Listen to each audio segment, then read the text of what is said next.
Hey, everybody, and welcome to Dog Talk. Oh, thank you. As always, I'm your host, Michael J. Solar, and tonight we're going to have a special guest. Her name is Robbin Bennett of the Dog Gurus. I'm really looking forward to tonight's episode and speaking with Robbin. Just to let everybody know, throughout the entire show, you will be able to type in anywhere on your screen in the comments section. It'll pop up. We'll be able to answer any questions you have. So if you're watching live on our Facebook page or YouTube, please feel free to throw a comment in there so we can see that. And then this way, Robbin and I can answer any of your questions. But Robbin of the Dog Gurus is not only a business consultant, a dog trainer, and so much more, but tonight we're going to be discussing and finding out things that you should be getting your dog ready as you go back to work, as the pandemic is coming to an end and or going on vacation. So without any further ado, let me take this second to introduce Robbin Bennett of the Dog Gurus. Hey! How's it going? Great. So, Robbin, it's so awesome having you here. We have some people watching, and the topic we're going to be discussing tonight is getting your dog ready for you to go away, right? Now, let's think about that one for a second. We have been home, locked in our doors, locked in our houses, for the past year. So getting into this, what are some of the things that people need to start getting their dogs used to moving out of the pandemic now, going on vacation, I'm assuming, getting ready to go back to work?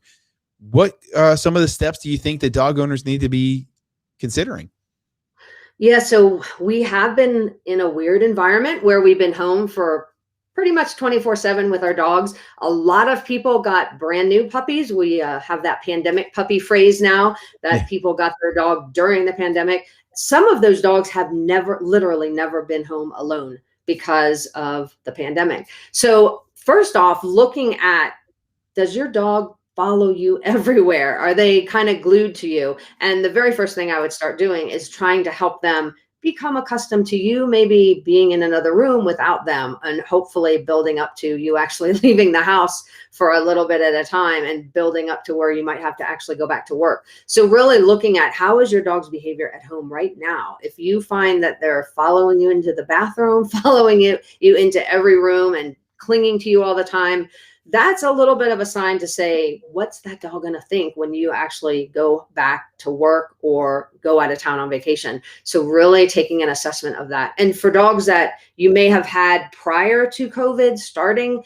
then those dogs might need a little refresher about how to be alone again. So that's the first thing I would really look at, is how does your dog act when you're home with them now? Yeah. So you said that if, for example, you got the puppy during COVID, right? So you got the puppy during COVID. It's a dog that's following you around all day, every day. You said leave them in another room and see how they do, right? That's one of the tips that you had brought up. What is your thoughts? Like, should the dog be crated, left with a toy? Do you think they need to have something to occupy them? Or do you think this is something that you should almost like a hide and seek game? And I'll let you answer that first. And then there's a compound question. I'm going to ask you. Yeah, let me go with that one first. Yeah. Yeah, those are great tips. I think a little bit of everything. If your dog was trained to be in a crate, I would definitely go back to reminding them what it feels like to be there. And I would leave them with I'm a big advocate of puzzle toys or safe toys that the dog can chew on that require their brain, like a stuffed Kong or something like that to work on. So leaving the dog in the crate, if they're used to the crate already, with that toy while you go out of the room for 10, 15 minutes and kind of see how they act. If their dog's not used to the crate, then that's something you can start working on to teach them to be in a crate so that they are safer if you do have to leave them. And that's a whole process to get a dog comfortable in the crate, starting with just keeping the door open and throwing treats in there and getting them used to being in that cozy area. The other thing that I like to do for dogs that maybe aren't ready for the crate yet, but you still want to practice leaving them in another room, is take a stuffed toy. So you get a toy that you can fill with some kind of treat that the dog likes and tie it to something that's not movable. So the choice for the dog is, I can chew on this thing and get peanut butter or steak or cheese or whatever, but I Okay, can't pick it up. hold on, hold I on. can't pick it up and follow You said a the stuffed toy. Hold on, we got to take a time out here. So we're gonna I gotta pull you back here. Not a stuffed toy like a plush toy. That's what you're thinking. Okay, all right. So the way they come up. So you're not thinking of a teddy bear that you're gonna suddenly whip around with some peanut butter. Okay, because I was just thinking in my head, going, that's gonna be a mess and a lot of money for people to be investing into. What you mean by a stuffed toy is a brand of product that you can put items into, just for clarity, everybody. Yeah, a toy. That's awesome. Yeah, a toy that you can stuff with stuff items into. Okay.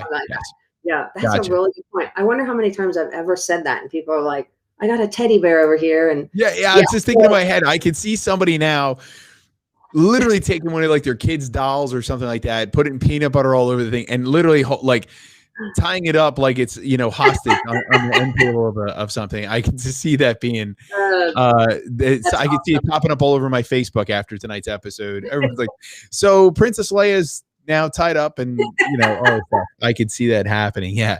So what you mean is a stuffed toy, so time consumers. Right. I know for me, one of the big things that I recommend a lot is I love doing Easter egg hunts with the dogs. I buy a ton of those plastic Easter eggs, and I hide them all around to do a little bit of scent work. That's how I like to desensitize the dogs to being away from me, because it gives them a longer period of time, because they actually are. It's my man-made puzzle game, right? Right. It gives them that longer period of time to keep themselves occupied, for me to get used to them being used to me being away. I think that's an awesome idea, and I've also done that just with with the kibble that maybe you feed the dog. Is just take a handful of that dog's meal and just put it around in a particular room where now they're searching that room for the toy. I've done that, getting dogs used to being outside alone as well. So that's an awesome idea as well. Yeah. So now, again, so getting back into we have this idea, we're getting him used to it.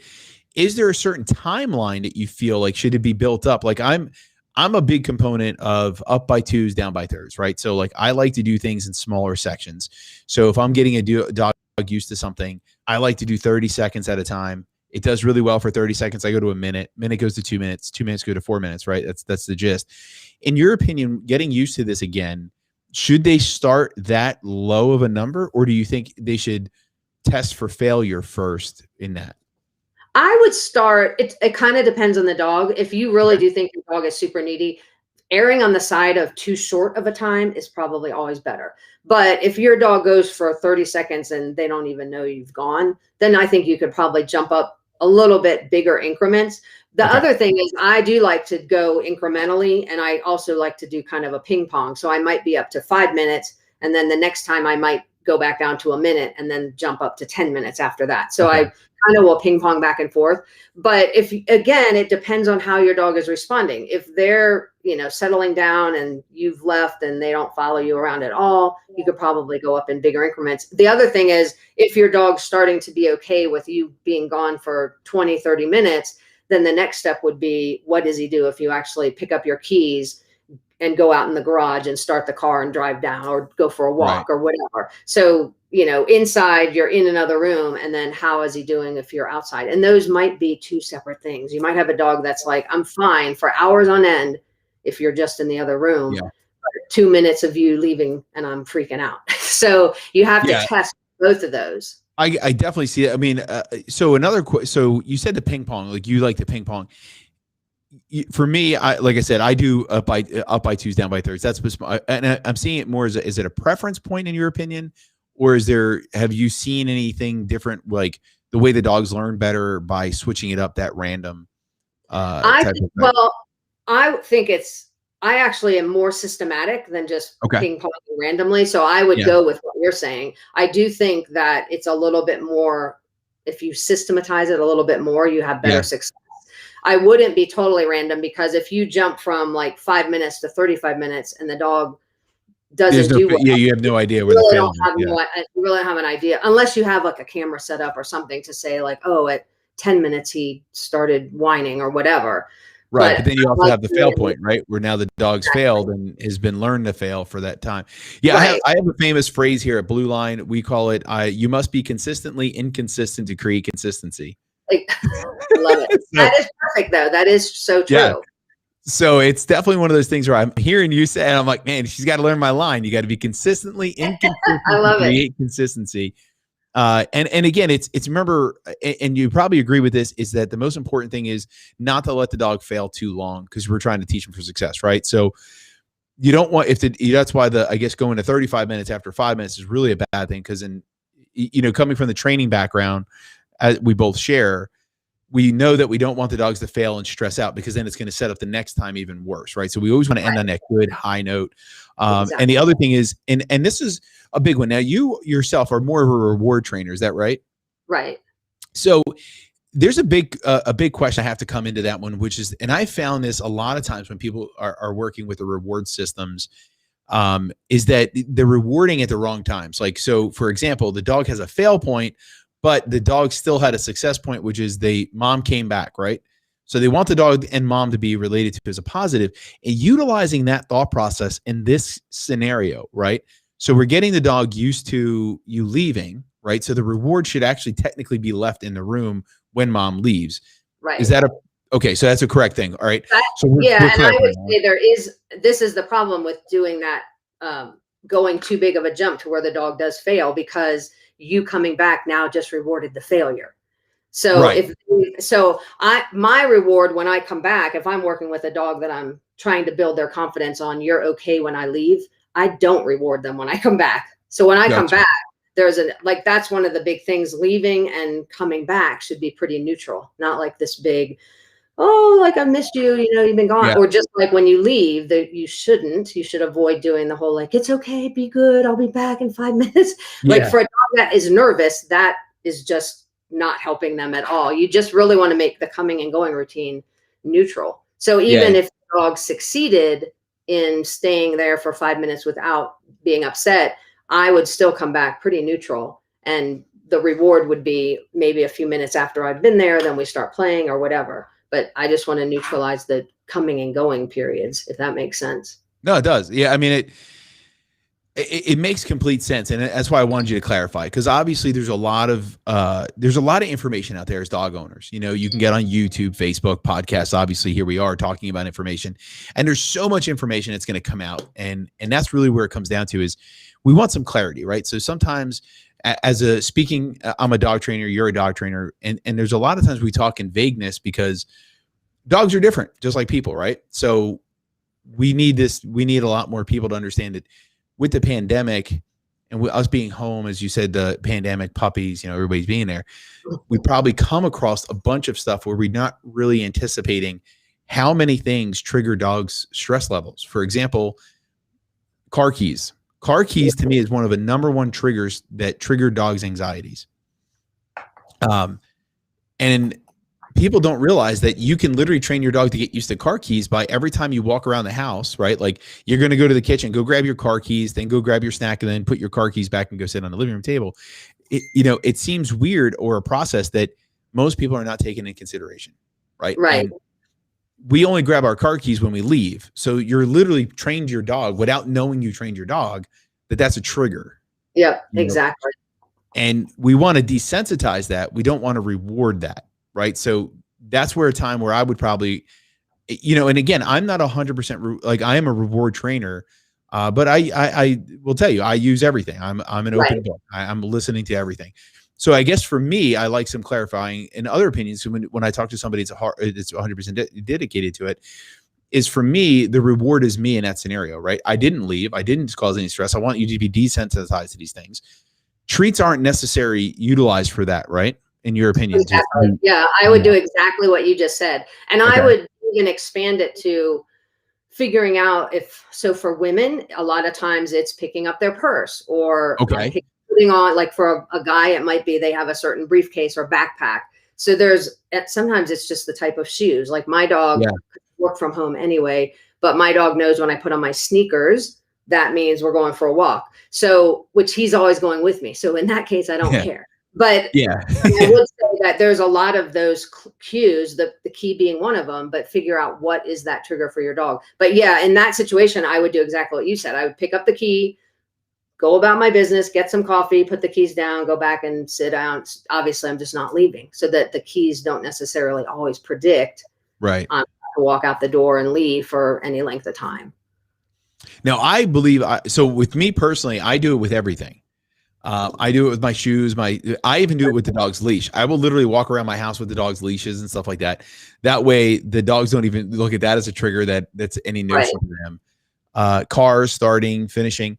But one of the big things that I have to say is that, you know, I am a huge advocate for rewards, right? And I do believe rewards need to be utilized during these times, right? Like, so leaving out the front door, coming back in, do you give the dog a treat? I will give the dog the treat before I leave, so that the treat, and typically I'll use something like a Kong toy with food or a snuffle mat that has treats in it that are typically higher value than what I might give normally. So the reward is actually, I've gone, but there's this thing here that they really like. And when I come back, I typically won't use any food. The fact that I'm back is enough reward. Right. You are the reward at that moment in time. Right. So I won't. I don't. You would do to bring value. Would you bring anything more of a higher value? Like, so just, I'm going to throw this out one at you. This is more of a curiosity for myself. So I reward my dog. So here's the scenario, right? I'm leaving. We've trained our dog to, I leave, you're going to get the stuff. You're going to get the stuffed filled toy, right? Right.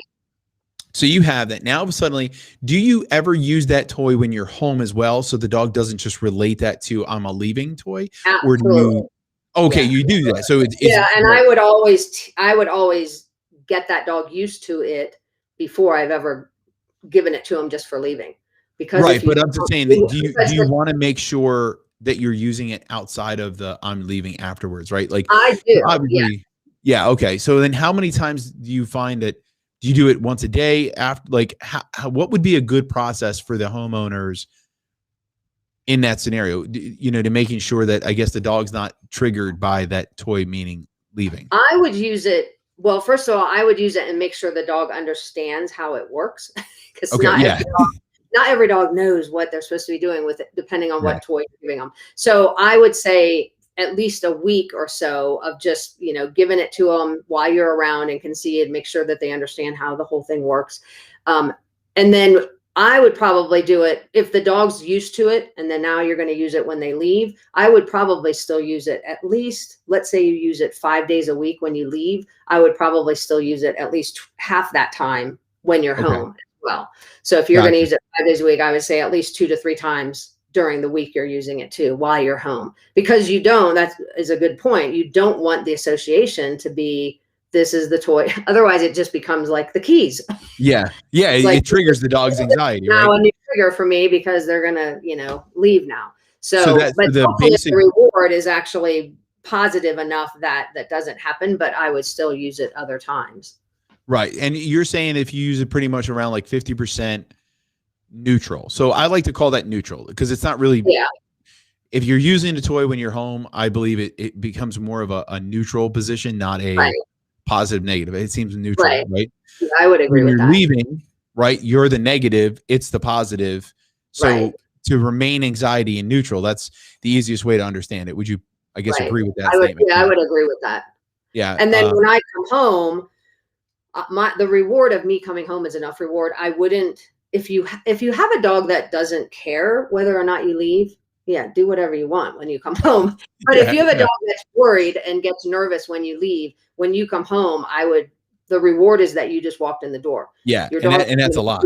Excited just because of that. I don't really think you have to give treats. I don't think you even need to do a lot of praise, and doing too much of that will actually cause more anxiety long-term. So obviously I come in, I'll say hi to my dog, and then let them outside, or, you know, take them on a little walk or whatever. That's going to be enough. I don't think you have to specifically say, here's a treat, or do anything, because you've just shown up and you are the reward. Yeah, that's how I have to 100% agree with that one. I mean, our dogs are creatures of attention and affection, and they thrive for us, right? Like, you know, I always say, you know, when you come home, your dog wants to know all about your day. So they can't wait. The reward is listening to you and getting you to talk to them. And they're like, oh my God, how was your day? You left. And, you know, I know all you did was go to the mailbox, but tell me about that walk. Was it great? Exactly. Smell things? Was the grass out there? Yeah, they love it, right? So it's one of those neat things. Now, you so twist of a little bit same subject, but a little bit slightly different here. The Dog Gurus is a business consulting company, and you're a major impact in the daycare boarding, and training in the entire pet industry here in the United States. Is right? Right. And actually, are also all over the world, but mostly in the United States. You guys are also didn't you and your business partner also be a part of the origination of PAC? Well, Susan, the other co-founder, Susan, was actually one of the co-founders of PAC as well. That's where in our last episode we had interviewed about PAC and learned about it. So now bringing that up, and talking about your credibility here and what you guys have been doing, the pandemic, right? Like, so before the pandemic, doggy daycares, boarding, were very systematic. I mean, there was a lot of them popping up. There was a lot of dogs going to doggy daycare, people going on vacation and boarding their dogs at different facilities.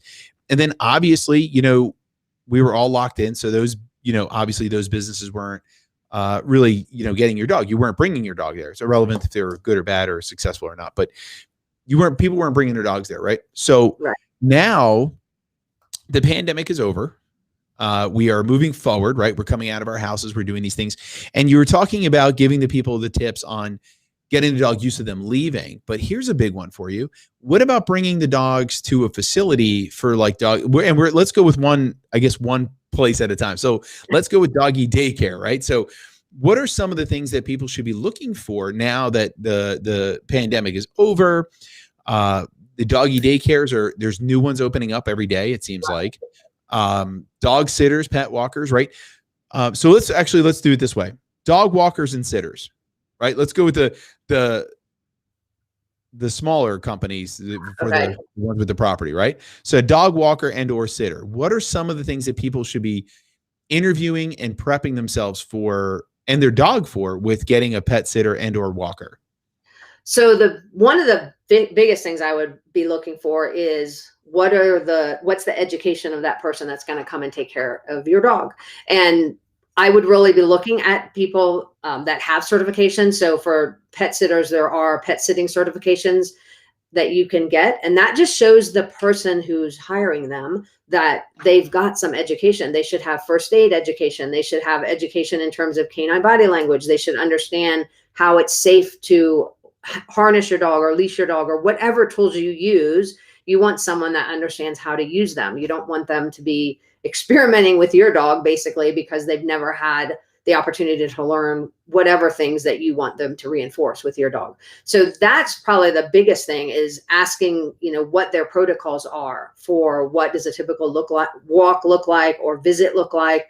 I also am a huge advocate of hiring people who are going to do some enrichment with your dog. So not necessarily take them on a walk, but maybe they'll do some tricks, or maybe they'll reinforce some commands that you've taught, or maybe they'll bring a climb over and do some platform training with your dog, whatever.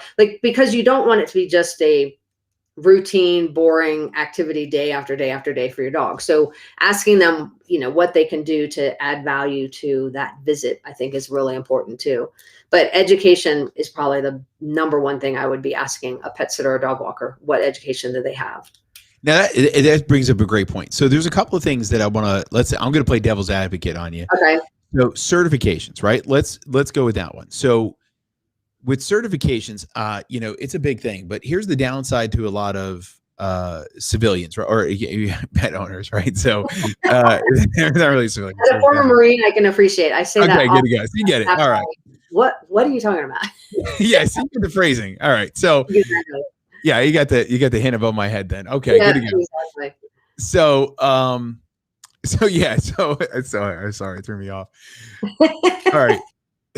If they don't know what the certifications are, and that's something that I'm big with, because a lot of times, being in the industry as long as we have, right? And we have tons of certs, we have tons of backings.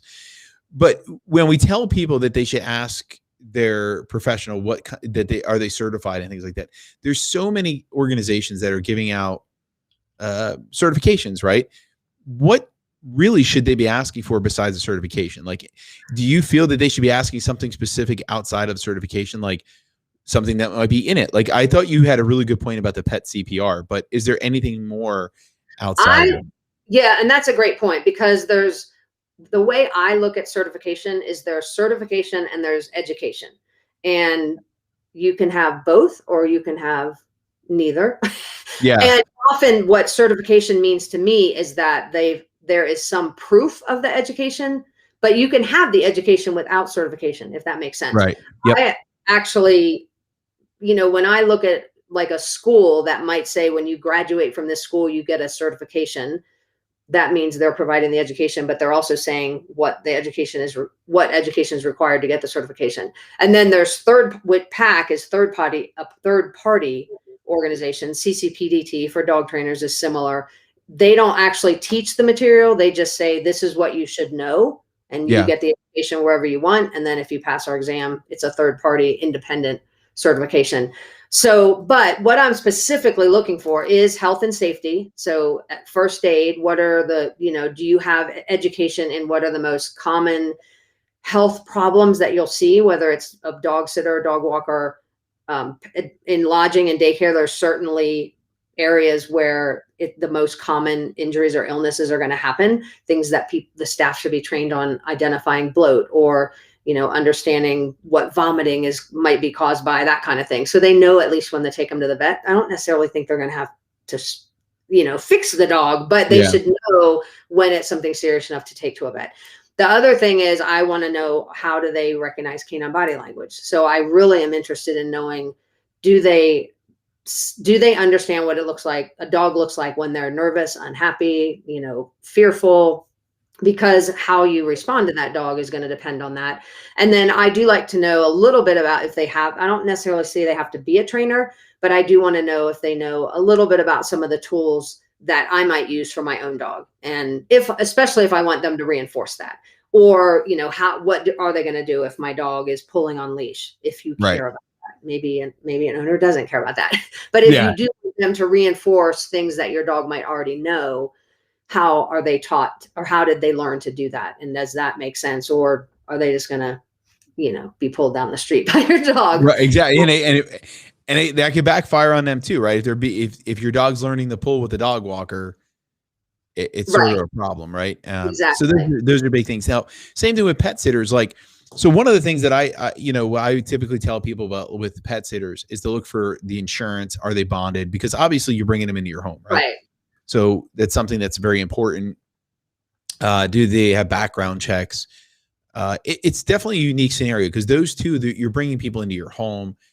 Dogs can be a little bit more protective. So I guess going back into the fact that the dog hasn't really met a whole lot of people, getting the dogs used to those people coming over now as guests, maybe having a special knock on the door. I tell people that they should go to their homes and I don't know if you would agree with this, but I actually tell people that what they should do is when they come home, they should pretend that they're a guest, like ring their doorbell, knock on the door. So the dog actually gets used to that what a stranger would do, and the dogs become desensitized to it again. And they're a little bit more welcoming and they're not as protective. Right. So they get used to the dog walkers and sitters. Yeah. The bonding is definitely an issue. Background checks for pet sitters as well as daycare lodging facilities, I would be asking if they do background checks on their employees as well for the same reasons. But I do think whether you're going to use a pet sitter, dog walker, or you're going to take your dog someplace, doing a couple of trial days is super important. So I would make sure that pet sitter comes over and meets the dog. I also like to have them come over and get into the house with me, maybe outside or just down the street.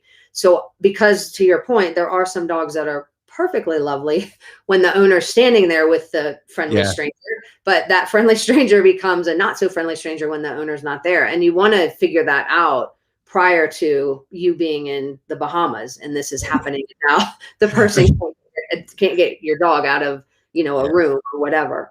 So, I think anytime you can desensitize the dog to, rattling of the door, ringing the doorbell or whatever, I think is important.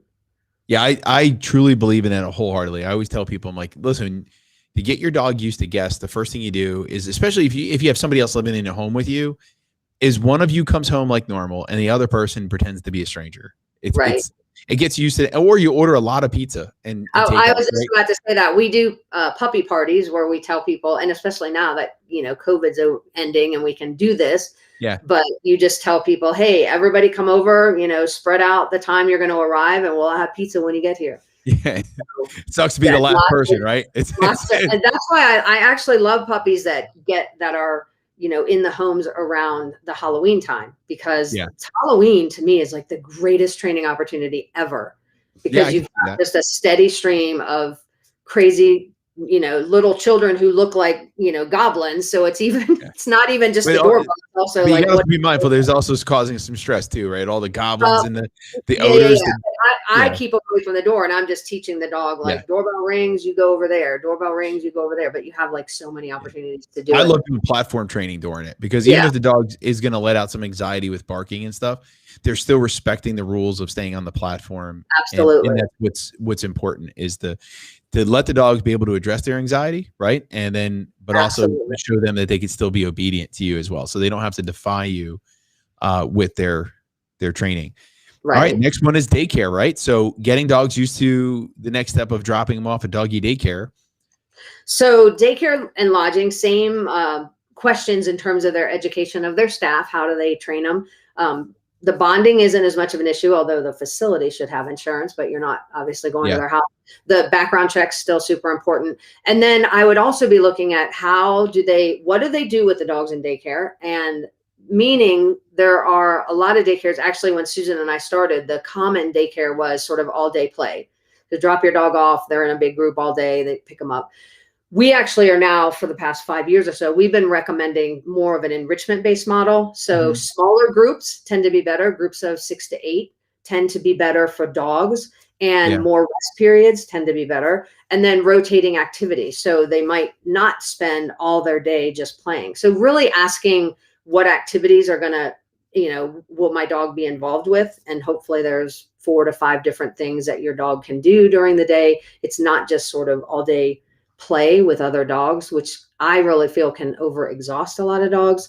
Yeah. And then really looking at how they're evaluating the dogs. So any daycare really should have some kind of an evaluation process to make sure that they're bringing in the right dogs. And although I make a living helping daycares operate a safe facility, I will tell you that I personally think 40% of dogs are probably the dogs that are like, I really want to play with other dogs. I actually think the majority of dogs are like, I would rather not. Yeah. I'd rather not play with a whole group of 20 dogs. They might as a puppy, but we often see dogs that age out, which is why the smaller groups are usually better, because they're a little bit easier to manage and dogs are a little bit more comfortable. So I would be asking all those things. And then I would definitely be going for a trial day or two to make sure that your dog is really enjoying it. Yeah, I like that. It's a neat thing. I'm a big advocate, coming from the training background, now owning facilities and being involved with now we have we call it the Canine Country Club. So I don't use the phrase doggy daycare. We call it the Canine Country Club.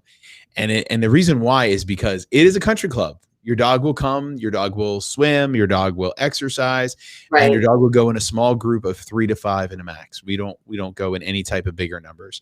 Right. We also try to match the breeds for play, right? Like, so bully breed dogs that like to wrestle, we're not going to put it with dogs that like to chase, right? Like, so, because that's going to cause a bigger issue. But I'm huge with that kind of stuff and looking at those kinds of things and looking for the facilities. But when you think about like dogs getting used to the drop-offs and stuff like that, is there any things that you suggest that owners have to start getting used to? In particular, what I mean by that would be is the drive, right? So dogs have probably not been out driving during the pandemic.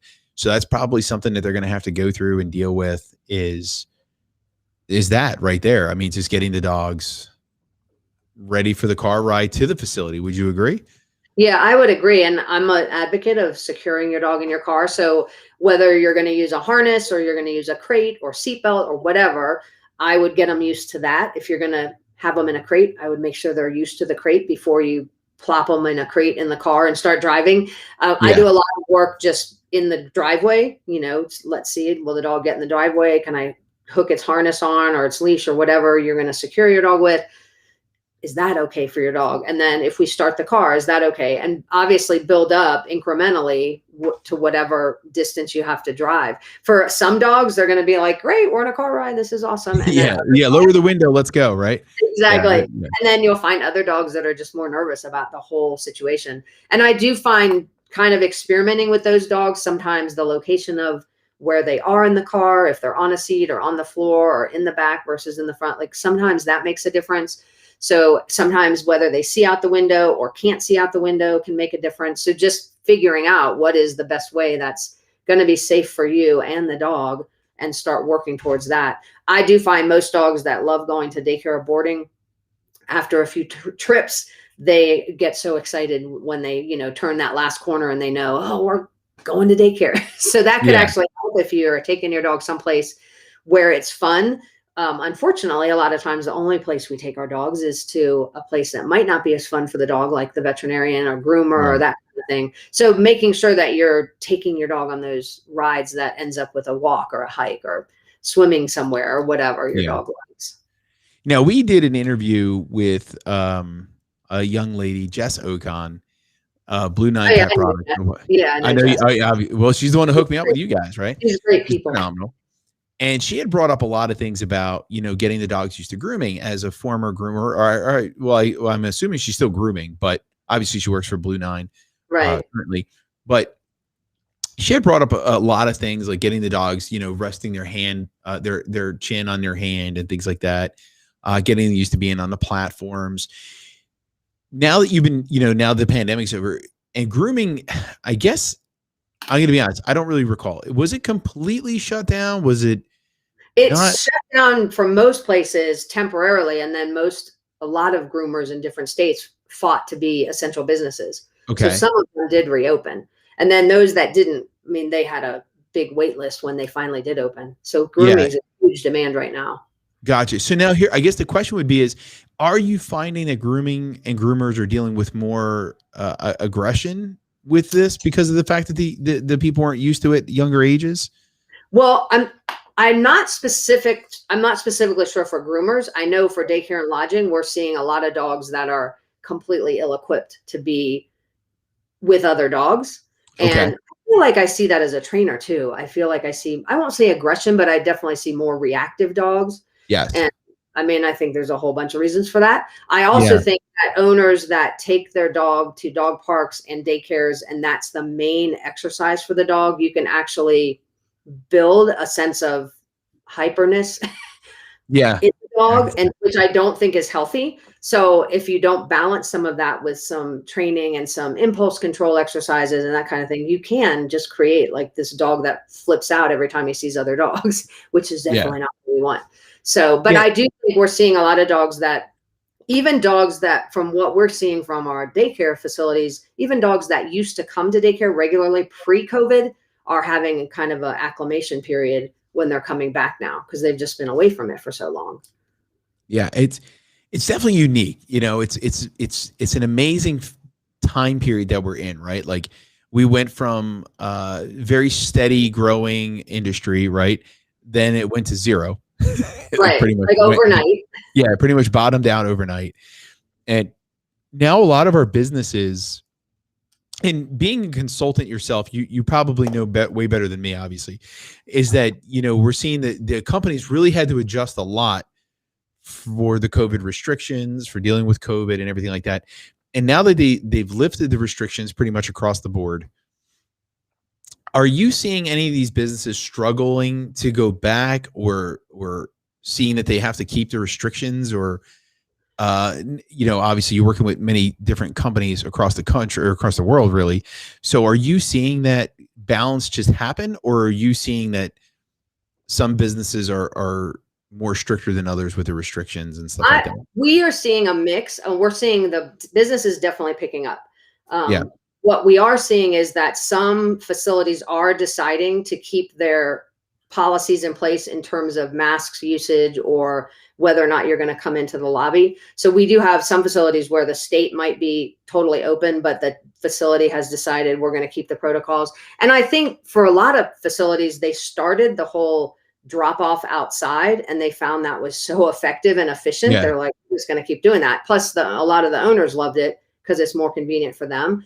So some of them have just adopted to stay with that part of their protocol just because everybody liked it better.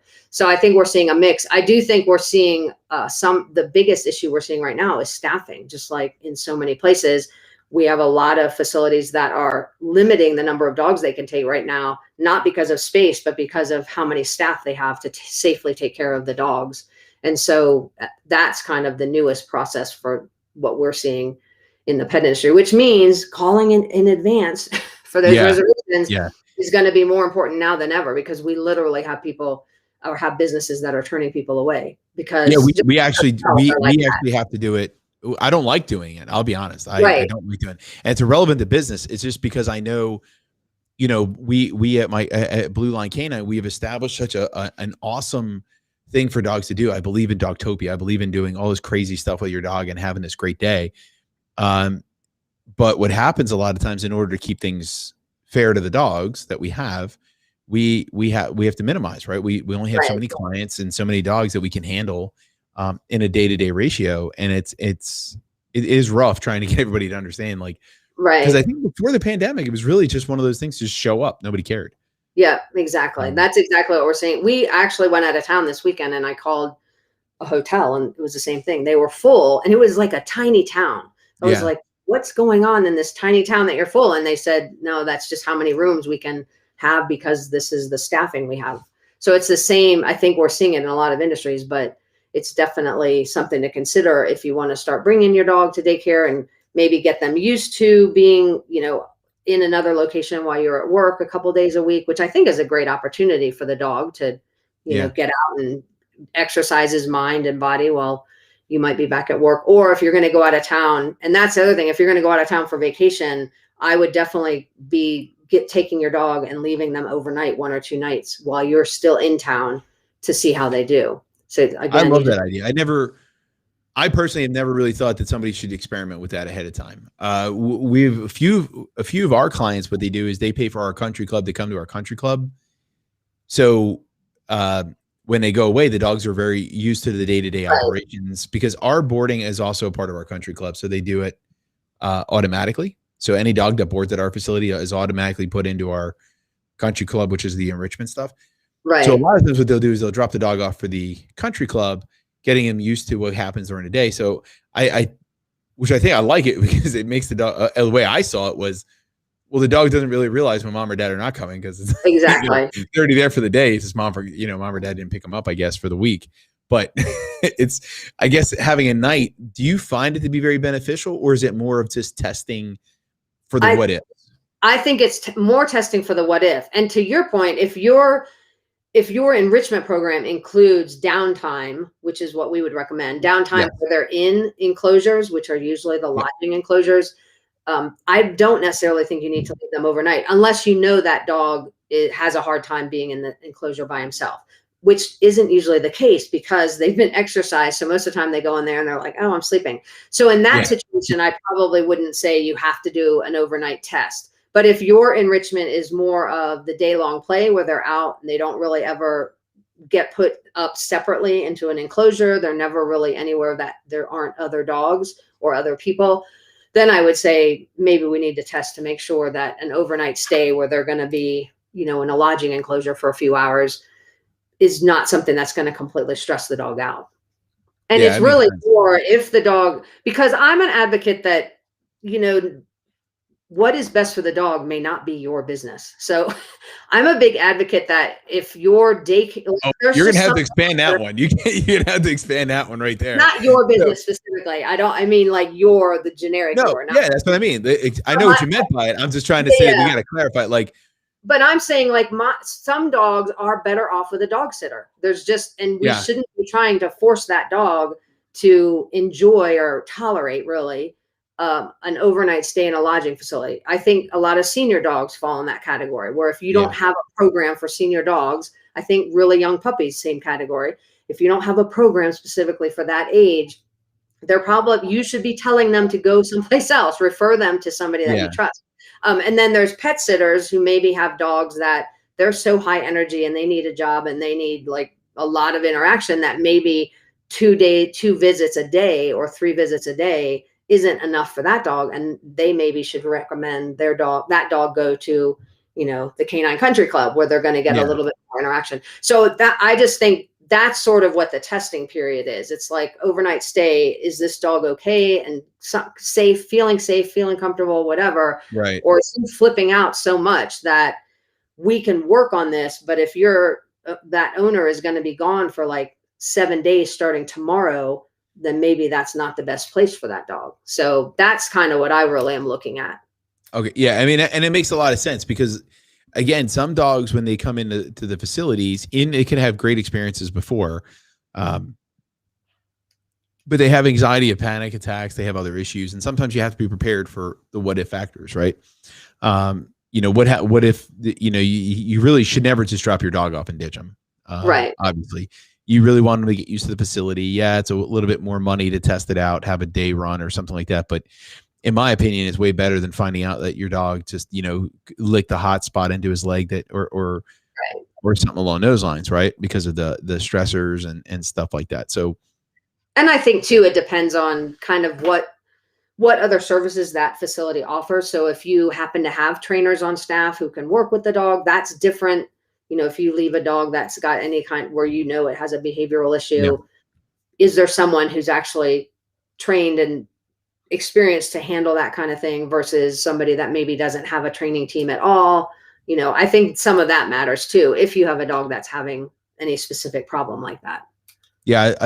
I really like how, we talk about senior dogs, right? And, I'll be honest, I'm more of an advocate. The pet sitter is definitely a better option for your senior dogs. It's just the day-to-day operation in a boarding facility is rough, right? It's typically uncomfortable. The dogs then have to get, stressed, used to the different temperatures. They're a little bit more susceptible. I just think they're definitely one of those categories. And it doesn't matter about enrichment programs to me. I just think a senior dog, deserves home. I agree with that. I will say though that there are now facilities that are setting up specific programs for senior dogs where it is a home environment. So it's not more sterile kennel lodging enclosure, but more couches and chairs and that kind of thing. And they have different, just a totally different room and layout, and even what that dog has to be exposed to even get to that room is totally different, because I do think the senior dogs need totally different environment. So I would agree with that. It's the same thing as puppies, right? Like you get that dog that's under 6 months. It's not, completely vaccinated, and it needs a lot of attention. It's still potty training. It's not where the other dogs are.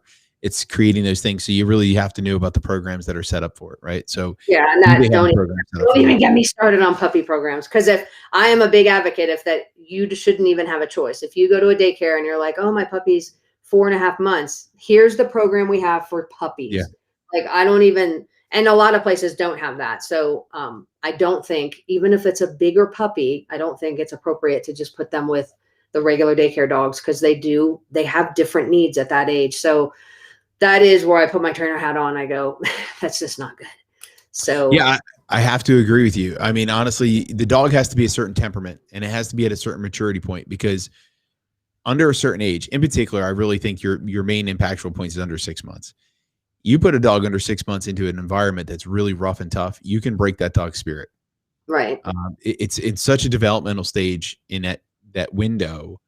And one bad mishap can knock that dog into a whole new world, right? A door stands, if they close the door crate on them, or just a little bit rougher on them just because of something else happening, or an emergency occurring, can really set the tone for not such a pretty thing, right? And it's something I think that most people just don't really consider, right? They think of it's like, oh, they're going to play, they're going to this, but there's maturity points in animals, just like there's maturity points with us, right? Like, my kids love to play, right? And I always tell people, like, they can play, but grandma needs a break, right? And at the same time, the younger they are, the higher the drive. But the thing is that the older you are, the rougher you play. Right. So like a teenager and a toddler playing, the toddler might have the energy, but the teenager has the strength. Right. And one good hit from that teenager and that toddler is going to second guess 9 out of 10 of their decisions. And that's where you have to think about it. So I have to agree with you with the puppy things. Now, so that brings up a great point. I just have to jump in because now I'm on my soapbox. But Okay, I will say most of the people that we see that bring their puppies to daycare, they want socialization. So I'm just going to say this is that socialization, I think, obviously is an amazing thing. And I do agree with socializing puppies. But when you bring them to daycare, the very first time, they're meeting some new handlers, they're meeting some new people, they're in a new lobby, and then they're in a new room where there might be some other dogs. And then after that, the socialization ends. Like every time they're coming and they're meeting those same people. Yeah. So to me, and really they are meeting new dogs every day. So they are getting socialized to meet new dogs. But I will say that for young puppies, dog to dog socialization is the least of my worries. Like that to me is the least important around. I mean, there's a whole world out there, other people, other environments, bus stops, kids, bikes, car, like the whole 9 yards. So I would rather have a facility, if they're going to take puppies that young, they're doing that kind of socialization, not just putting them in a group of dogs. So, but I think for pet parents, they're trying their best to say, this is going to be a great way to socialize my dog. So he learns to play with dogs. And I don't necessarily think that's the most important thing for a young puppy. When it comes to like what'd you say earlier? 40% of dogs want to play with other dogs, 60% of them want to be left alone, right? And I mean, obviously we don't know those numbers to be accurate, but I would definitely tell you from experience of it, I would say it's pretty accurate, right? Like you can take a lot of dogs into a room and for the most part they'll play with each other, but a lot of times people tend to forget that the dog's nickname is man's best friend, meaning human's best friend, not dog's best friend, right? A lot of times we tend to forget that they really want us more than they want exactly. Own, right? And that's the other, I mean, that's the thing. I really want them to learn to interact with me or humans more because they already know how to interact with dogs. And I will say that my rule for a pet parent would be, I do want a dog that can walk down the street and not lose its mind when it sees another dog. And there's a lot of training, obviously, that you and I both know that can help with that. So attention on you when they're walking by another dog, whatever, or they notice it, but they don't care. They keep on walking with you. That's my goal. My goal is never to have the dog that will absolutely play with every other dog he meets, because I don't think that's critical for a dog to love life. And I think that I can tell you 30 years ago when I started my daycare, nobody knew what daycare was. Dog parks did not exist. I spent all of my time talking to pet parents about why they should bring their dog to my daycare. And they would be like, what are they going to do? Well, he's going to play with other dogs. Why should they do that? And I don't know, like 30 years later, I feel like we've gotten that message totally on the other end of the spectrum where people actually think something's wrong with their dog if their dog doesn't want to play. And that's just not true. And, let's just give your dogs a break and decide like, hey, if your dog doesn't want to play with other dogs, then figure out what it does like to do. And probably that's something to do with you playing fetch or going for a walk or whatever it is. It's funny how when we get a message out and it catches momentum, right? And that's what it sounds like you just said. Like you had a message like, come bring your dog to doggy daycare. Well, it caught momentum. Now you're like, okay, keep your dog at home. That's exactly how I feel. Yeah. That's exactly how I feel. But it's a twofold. I mean, I definitely think there's a balance, right? Right. I know for us, my thing is we push the dogs during our enrichment. There's a ton of enrichment. So we're real big advocates that we have to monitor the dogs. You want to make sure you have the good staff, and you probably agree with that, is that the facilities that you're going to, you want to make sure the staff knows the dogs, they know what they're doing, because they don't want them pushed every day. So you want to make sure the dog gets rest, the dog is rejuvenating, because just like us, their muscles need to re-go into it. So Robbin, it was fantastic having you on. It was really an honor to have you on here, and Semper Fi. So it's a cool thing to have you on here. I do want to bring you back, and I also want to invite you on my other show called Stuck in the Truck, which we will do. I was just watching some of that the other day, actually. Were you? Awesome. Did you like that? A little my motivational stuff, right? I would love to have you actually on that show with me one day, but we'll set it up on a different day or evening so it works good with you, because that show is typically recorded way in the morning. And I believe you're in I think we're in a different time zone. Is that right? Yeah, I I'm think in we're Colorado. So yeah. So yeah, you're in a way different time zone than me. So we'll definitely have to set up an evening time to do a pre-recorded show because it's all about business and building. And since the Dog Gurus is a business consulting company, I would love to have you on that show to talk about that and teach people there about consulting and growing companies, not just the pet industry as well. So thank you so much for coming on, being with us, giving all this information. It's been fantastic. Ladies and gentlemen, I forgot to do this in the beginning of the episode, and I can't believe I did that because I always like to say thank you for liking, loving, and subscribing. It means the world because that's the only reason why these shows keep going. It's because you guys keep watching and sharing the love. So thank you guys so much. Robbin, thank you. And just hang tight while we sign off. All right, guys. See you guys all next week, or you can also find me tomorrow at BLK9 TV for an episode of Stuck in a Truck.